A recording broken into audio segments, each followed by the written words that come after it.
ऐसे महापुरुष ले जाएंगे, नहीं जाएंगे तो ये आपके कर्मों का जो लेखा जोखा वही खाते में जमा है, उसको करते क्या है कि वहां पहुंच करके जब किसी प्रेम करोगे, लगाव रखोगे, सेवा करोगे, भजन करोगे, ध्यान करोगे, सुमरन करोगे, वचनों का पालन करोगे और मतलब हर वक्त याद करोगे तो आपके कर्मों का आप कागज जो लेखे जोखे का पाप पुण्य का है उसको उस वही खाते में से फाड़ देते, निकाल लेते और निकाल करके फाड़ कर देते। फिर क्या होता है कि जब जीव इधर से जाएगा तो घाट पर एक आवाज से देगा, ठहर जाओ, क्या है तुम्हारे पास? वो कहेगा हमारे पास कुछ नहीं। चले जाओ तलाशी, तो ले लीजिए तलाशी। जब कुछ नहीं निकलेगा तो कहते चले जाओ। फिर कहेगा आने जाने के लिए कोई टिकट अरे कोई पास, तो वो नाम को दिखा देगा, ये नाम का पास कैसे जाओ, फिर नहीं बोल, नहीं तो उधर कोई नहीं जा सकता। इतनी भयंकर कोई डरावनी आवाज जब वो उधर से देता है तो वहां बड़े बड़े ऋषि मुनियों के बहुत हो जाते हैं। वो तो उधर महापुरुषों की दया होती है कि जीव को अपने से लगा देना और धीरे से प्रेम करते, प्यार करते, वो प्रेम करते हैं, प्यार कराते हैं, जिससे कि यानी निर्जन भगवान के जो नियम है उनको बाधा न पड़े, वो तोड़े न जाए, उल्लंघन न हो, तो प्यार, और प्यार में कोई उल्लंघन नहीं। वैसे तो कुछ करोगे तो उल्लंघन हो जाएगा, लेकिन प्यार में नहीं, और प्यार से अपना बना लेते हैं तो फिर कुछ नहीं बोल सकते, फिर कुछ कर भी नहीं सकते। तो बड़े ध्यान से आप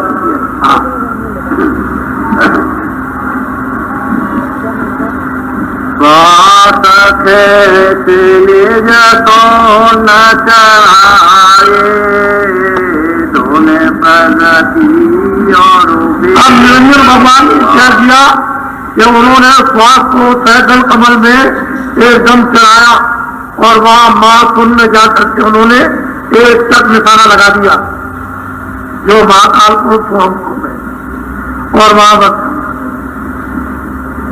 बैठ गए चुपचाप। अब उनसे कोई गरज मतलब नहीं है, वो जैसे पहले कर रहे थे तपस्या वैसे अपनी कर रहे हैं, उसी तरह के ध्यान में बोलो। वेद मिले ब्रह्मा को आए देख वेद ब्रह्मा, कहते हैं वही वो आवाज जब ये ब्रह्मा ने समाधि लगाई तो आवाज ऊपर से इनको सुनाई दी और जीवात्मा के सामने जब वो देववाणी ब्रह्मवाणी आकाशवाणी सुनी तो उसने कहा गया कि जो हम बोले उसको तुम भोजपत्र पर लिखो।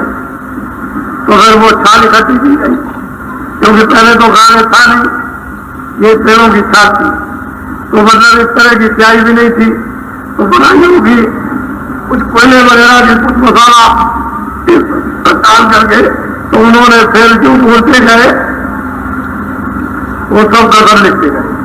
पूरा का पूरा विधान चारों वेदों में उन्होंने बना करके रख दिया, और जब रख दिया तो उनको आदेश हुआ, जब पूरा विधान बन गया हर किस्म का, हर नियम का, हर एक तरह का, हर कर्म का, अच्छे बुरे का, हर दंड का, हर अवस्था का, तो 484 चार खानों का सबका जब बन गया तो उन्होंने कहा सुना दो, तो सारे विश्व को वो विधान सुनाया और कह दिया सचिवों से कि तुम सबको अधिकार दे दिया गया है, 1 तारीख से जो भी अच्छा बुरा कर्म करेगा उसको भोगना पड़ेगा।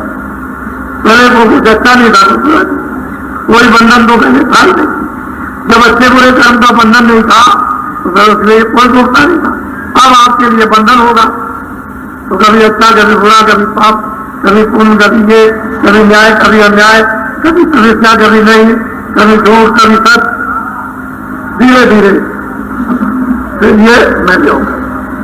और अब ये कथा हो गई तो निरंजन भगवान के द्वारा जो ऊपर से वाणी हुई वो ब्रह्मा ने सुनी, उनके आदेश से उन्होंने क्यों इन्होंने उसका ध्यान लगाया, स्वयं पुरुष का, और ध्यान लगा करके बैठ गए और वहां से आवाज आई कि चलो।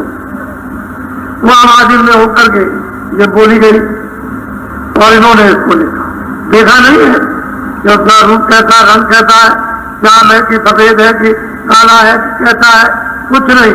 आवाज आती गई, उसका प्रेशर था, उसका आदेश हुआ इन्होंने किया और आदेश तो सबको सुना दिया। और इसी बंधन में सब लोग बता दिए गए।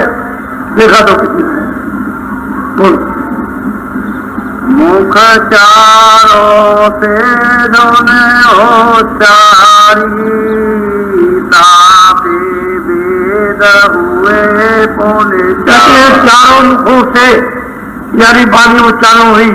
स्वयं पुरुष ने वाणी उच्चारण की और पार्श्व में रंकार पुरुष ने वाणी उच्चारण की और फिर ओम पुरुष ने वाणी उच्चारण की और निरंजन भगवान ने वाणी उच्चारण की। चारों की वाणी उसमें आई और ये वेद बने आपके सामने। वेद यही तो कहते हैं नहीं सीधे आगे और है, आगे और है, लेकिन हमको पता नहीं आगे और है, आगे और है, हमको मालूम नहीं आगे क्या। इतना तो वो कहते ही है कि आगे और है, आगे और है, हमने नहीं देखा। ये तो कह ही रहे। तो इन चारों की वाणी उसके अंदर में आई और ये सब लिखा गया। बोलो रेसे मोने मेरे साथ किया पतारा, करम धर्म और वरम मुनि ये जो तीन गति ये सब मिलकर फिर उन्होंने एक व्यवस्था बना दी। ये देखो ये व्यवस्थाश्रम है, इसमें तुम रहो। उसकी व्यवस्था ये है क्योंकि विधान बन गया और इसी कर्म भरम में सब लोग चल रहे। पहले तो कर्म सत्य था, पहले तो असत्य था नहीं, सब लोग उसका पालन करते थे। लेकिन धीरे धीरे जब शिक्षा की कमी हुई तो आप मतलब ये एक दूसरे के साथ बुरा भी करने लगे, धोखा भी देने लगे, झूठ भी बोलने लगे, बेईमानी भी करने लगे। ऐसे ऐसे कर्मों से मन, बुद्धि, चित्त, अंतःकरण जीवात्माओं को मैला कर दिया, ये गंदी हो गई। तो इसी मुनियों ने एक व्यवस्था स्थापित की कि गृहस्थाश्रम में आपको ऐसे रहना और योग और भजन जो भी आता है, यानी मतलब है कर्म कांड, उपासना कांड और ज्ञान कांड, ये इस तरह से करो तो आप करने लगे। लेकिन यह है कि नहीं समझ में आया तो आप इस पता नहीं उलझ गए। स्मृत शास्त्र बाहु वेदी रखे, कर्म धर्म में सब मिले पति। चारों वेद ये विधि विधान से रख दिए और मतलब है किसी कर्म धर्म में जीव बेचारे लग गए। इनको विचारों को पता ही नहीं मुक्ति क्या है और मोक्ष क्या है। इनको क्या मालूम ईश्वर का दर्शन, क्या पता है इनको ब्रह्म का दर्शन, क्या मालूम इनको ब्रह्म का दर्शन। बस इसी नॉलेज मन बड़ा ही नीचे नीचे में इसमें उसमें सब में ये उलझ गए, ज्ञान में अज्ञान में। और बस इनको रास्ता बताने वाला कोई भोजन निरंजन के नौन पाया, अब वो महापुरुष कहते हैं अरे भाई जब निरंजन भगवान समाधि लगाकर पैदल कमल में बैठ गए और इन्होंने आज्ञा मां शक्ति को निर्देश देकर ब्रह्मा विष्णु महादेव ऋषि मुनि इन सबको ये फैलाव करा करके विधान का कर्म होगा, इसमें स्पष्ट है। तो बताओ इन्हीं का छुटकारा नहीं हुआ तो आपका छुटकारा क्या होगा? ये तो उनको ही नहीं मिले, उनको ही नहीं पता है कि वो कहाँ है। वो तो अपना तीस गोपनीय बना करके बैठ गए और वो आ जाएगी। तो सात संत ऊपर से आए या यहाँ से पहुंचा है, वो यहाँ बताए ये भेद जीवों को बड़ा फूल फूल करके तब तो जीव आता बांधे, तब तो सहारा ले, उनके बल से उनकी दया से इधर से हटे और शक्ति ले अंदर में, तब तो जा सकते। जब वही लोग नहीं पहुंच पाए, उन्होंने ही दर्शन नहीं कर पाया तो औरों को विचारों को जीवों को क्या मिलेगा? तो आप जो सब बचे पड़ेगा दर्शन निरंजन नाम किया ज्ञान अनुमान। कहते हैं कि दर्शन निरंजन भगवान का सहचल कमल में नहीं मिला केवल एकमात्र उन्होंने ज्ञान अनुमान कर लिया कि वो है, क्योंकि वाणी तो आई थी, तो ये तो आने की वो सुना रहे कि है, हम हैं, तो उसने उच्चारण किया। जब उच्चारण किया और अपने को बताया कि हम है, तो उन्होंने अनुमान कर लिया कि है। लेकिन पूछा जाए कि तुमने देखा, फिर कुछ नहीं। चलो सर्व जाती कोई रूप, चलो कोई रूप नहीं, तो फिर नाम कहाँ से आ गया? अगर रूप नहीं है, आदमी का नाम, पेड़ का नाम, पशु पंछी का नाम, तो नाम कैसे पड़ा? पहले रूप पड़ा, बाद में नाम। जब रूप नहीं होगा तो नाम कैसे रखा जाएगा? तो उनका जब रूप नहीं होगा तो नाम कैसे? अरूप नहीं है, वो रूप है, तब उसका नाम। लेकिन हाँ ये ठीक है कि आपने उसको देखा नहीं, इसलिए व्याख्या करते हैं। और उसका नाम भी है, यानी उसका स्थान भी है। ऐसा नहीं वो सर्वदेशी है, सर्वदेशी वो जरूर है, लेकिन एक मुकाम पर बैठा हुआ। और सर्वदेशी किस रूप में है? प्रकाश के रूप में। जैसे सूरज आपको गोलाकार दिखाई देता है कि वो एक जगह है, लेकिन उसका प्रकाश सब जगह फैला हुआ। इसी तरह से निरंजन भगवान एक जगह बैठे हैं और प्रकाश से सब जाती है।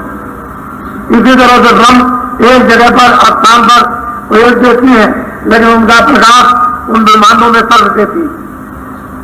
तो ऐसा नहीं कि रूप नहीं है, रूप है, पर नाम रखा गया। बिना रूप के नाम किसी का न पड़ा न पड़ेगा। तो कहते हैं अनुमान तो कर लिया, लेकिन देखा मिला इसको भी, तो भटक गए, क्रम बन उलझ गए। फिर मान लेंगे, इतना सताया, इतना पीड़ित किया कि जब उनका अपमान होने लगा तो मर गए। मान लड़ाई के लिए पागल। बोलो तेरे तेरे आगे सब पुरुष का क्यों कर करे अब वो शब्द दयाल कहते हैं कि भाई आगे वो जो परम पिता सतलोक में है उसका किस तरह से यकीन विश्वास कर सकते हैं कि वो है। बिना संतोगे तो कोई जान नहीं सकता, और बिना संतोगे उसको कोई बता भी नहीं सकता। जो देखेगा वही बताएगा, जिसने देखा ही नहीं क्या बताएगा कुछ। तो संतों का आना 700 वर्ष के अंदर पहले, इसलिए उन शास्त्रों में उनका नाम नहीं है, बाद में उनका नाम पड़ा। बहुत सी पुस्तकों में संत नाम आया, साध नाम आया, लेकिन उसके पहले संत और साध नाम नहीं था। योगी था, ऋषि था, मुनि था, योगेश्वर था, सिद्ध था, और ज्ञानी था, तपस्वी था, और त्यागी था, बैरागी था, और दानी था, ये सब नाम थे। लेकिन संत और साध नाम और परम संत नहीं था। ये 700 वर्ष के अंदर जो महात्माओं का ऊपर से आना हुआ, उसे पुरुष की कृपा से तभी से ये नाम पड़ा, इससे पहले नहीं था। बोलो सादे यह मत संत का भोक्त जगमा। नारी बच्चे बच्चियों संत कहते हैं कि मत संतों का है, इसलिए गुप्त संत मत रहा, क्योंकि उसको कोई जानता ही नहीं। तो गुप्त रहा, अगर जानते होते तो प्रकट हो जाता, पर जब से संत आए हुए तब फिर उन्होंने प्रकट कर दिया, तो लोगों को इसका लाभ मिला कि जी वहां पहुंचने लगे, अपने रास्ते को पकड़ कर, और चढ़ते जाते हैं, चलते जाते हैं, देखते जाते हैं, समझते जाते हैं। हर मंडलों में वो जाकर देखते हैं, लिंग शरीर में लिंग मंडल में, और सूक्ष्म शरीर में सूक्ष्म मंडल में, और कारण शरीर में कारण मंडल में, और सब शरीरों से जब मुक्त हो जाएंगे तो ये जीवात्मा स्वतंत्र हो जाती है। फिर इसको रचना करने की पूरी शक्ति प्रदान और शब्द रूप हो जाती है। बोलो